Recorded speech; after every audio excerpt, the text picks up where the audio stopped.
श्रोताबंधु नमस्कार। मु डॉक्टर शिशिर दास रेडियो सुरभि अध्यक्ष आपण मानक स्वागत करुच्ची एक अभिनव कार्यक्रम को।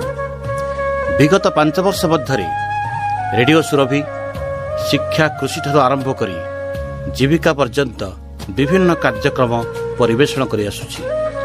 आदि ठारू सेही परी शिक्षा दीक्षा कार्यक्रम अंतर्गत एक नुआ शिक्षा दिगंत उन्मोचन हेउछि, जार ना चलतु जानिबा इतिहास बा लेट्स नो हिस्ट्री।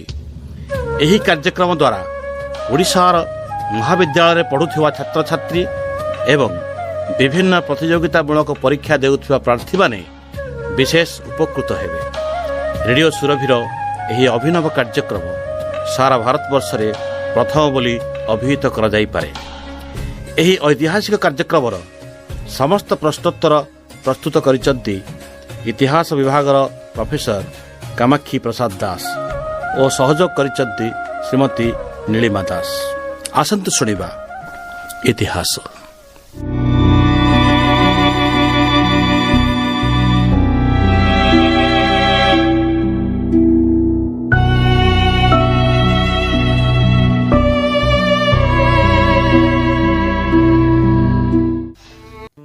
नमस्कार।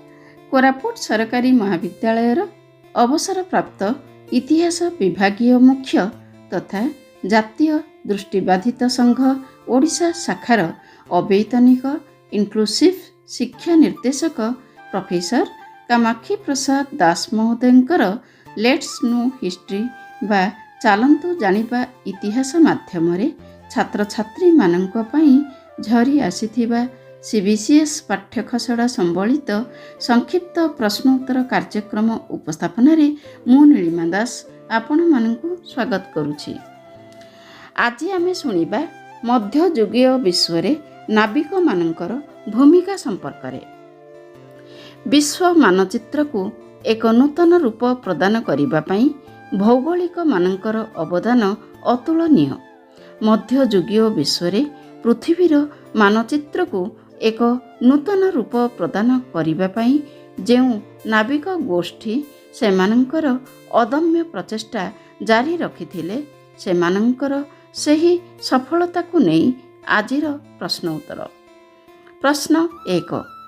भौगोलिक आविष्कार फल विश्व रे केउ परिवर्तन संगठित होइथिला? उत्तर। एहा फल विश्व रे केतेक नूतन देश, नूतन महादेश और केतेक समुद्र एवं महासमुद्र आविष्कृत होइथिला। प्रश्न 2। केउ समय बेलकु भौगोलिक आविष्कार प्रक्रिया त्वरान्वित होइथिला? उत्तर।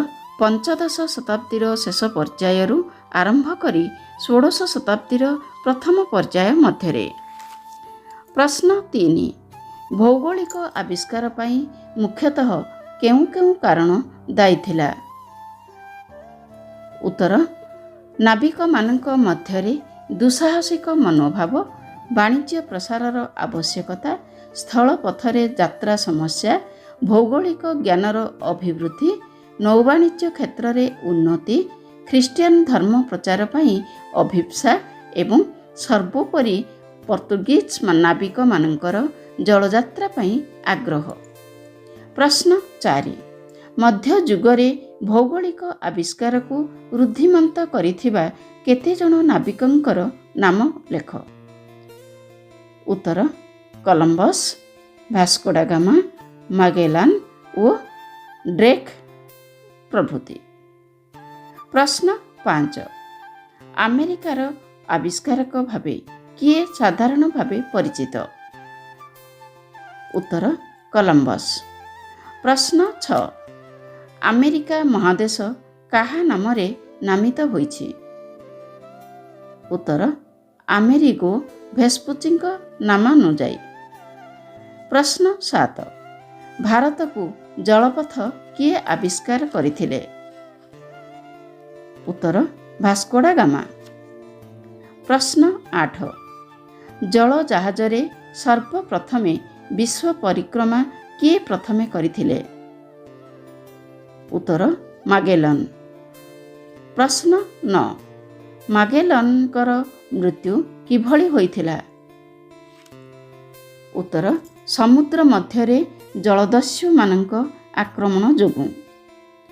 ପ୍ରଶ୍ନ 10 ଭୌଗୋଳିକ ଆବିଷ୍କାର ପ୍ରକ୍ରିୟାରେ କେଉଁମାନେ ପ୍ରତିଯୋଗିତା କରିଥିଲେ?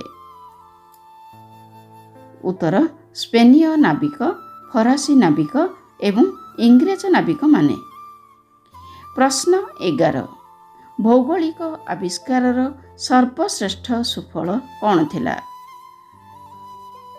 ଉତ୍ତର ୟୁରୋପରେ ବାଣିଜ୍ୟ କ୍ଷେତ୍ରରେ ଏକ ନୂତନ ଧାରାର ପ୍ରଚଳନ ହୋଇଥିଲା। ପ୍ରଶ୍ନ 12 କେଉଁ କାରଣ ଯୋଗୁଁ ୟୁରୋପୀୟ ଅର୍ଥନୀତି ମଧ୍ୟଯୁଗରେ ସମୃଦ୍ଧି ଲାଭ କରିଥିଲା? ଉତ୍ତର ଭୌଗୋଳିକ ଆବିଷ୍କାର ଓ ବାଣିଜ୍ୟର ପ୍ରସାର ଫଳରେ। ପ୍ରଶ୍ନ 13 ୟୁରୋପୀୟ ବଣିକମାନେ ବିଦେଶରୁ କେଉଁ କେଉଁ ଦ୍ରବ୍ୟ ବହନ କରି ଆଣୁଥିଲେ? ଉତ୍ତର ସ୍ୱର୍ଣ୍ଣ, ରୌପ୍ୟ ଭଳି ମୂଲ୍ୟବାନ ଧାତୁ ଓ ମସଲା।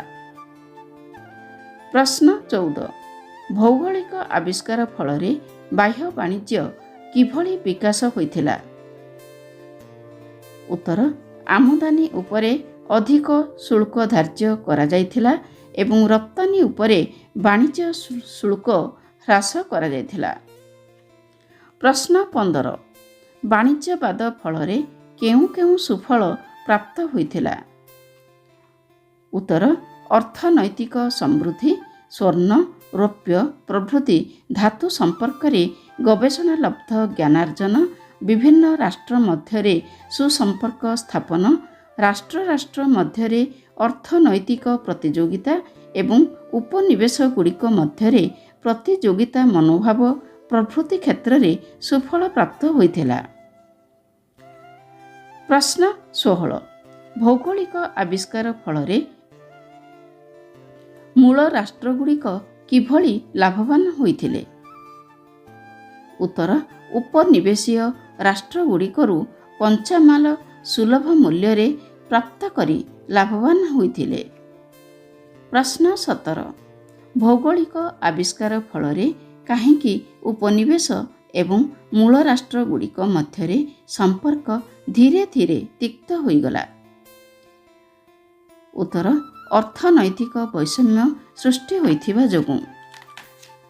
ପ୍ରଶ୍ନ 18 ପ୍ରଥମ ବିଶ୍ୱଯୁଦ୍ଧର ପରବର୍ତ୍ତୀ ପର୍ଯ୍ୟାୟରେ କେଉଁ କାରଣ ଯୋଗୁଁ ଭୌଗୋଳିକ ଆବିଷ୍କାରର କୁଫଳ ଅନୁଭୂତ ହୋଇଥିଲା? ଉତ୍ତର ସାମାଜିକ ବୈଷମ୍ୟ, ଅର୍ଥନୈତିକ ବୈଷମ୍ୟ ଏବଂ ରାଜନୈତିକ ବୈଷମ୍ୟ ଯୋଗୁଁ। ପ୍ରଶ୍ନ 19 ମାର୍କୋ ପୋଲୋ କିଏ? ଉତ୍ତର ଜଣେ ଇଟାଲୀୟ ପରିବ୍ରାଜକ। ପ୍ରଶ୍ନ 20 ବାର୍ଥୋଲୋମ୍ୟୁ ଡିଆସ୍ କେଉଁ ମସିହାରେ ଦକ୍ଷିଣ ଆଫ୍ରିକା ଅଭିଯାନରେ ବାହାରିଥିଲେ? ଉତ୍ତର 1488 ଖ୍ରୀଷ୍ଟାବ୍ଦରେ। ଆଜି ପାଇଁ ଏତିକି, ପୁଣି ଆସିବି ଆଗାମୀ ଅଧ୍ୟାୟରେ। ସେ ପର୍ଯ୍ୟନ୍ତ ବିଦାୟ ନେଉଛି। ନମସ୍କାର।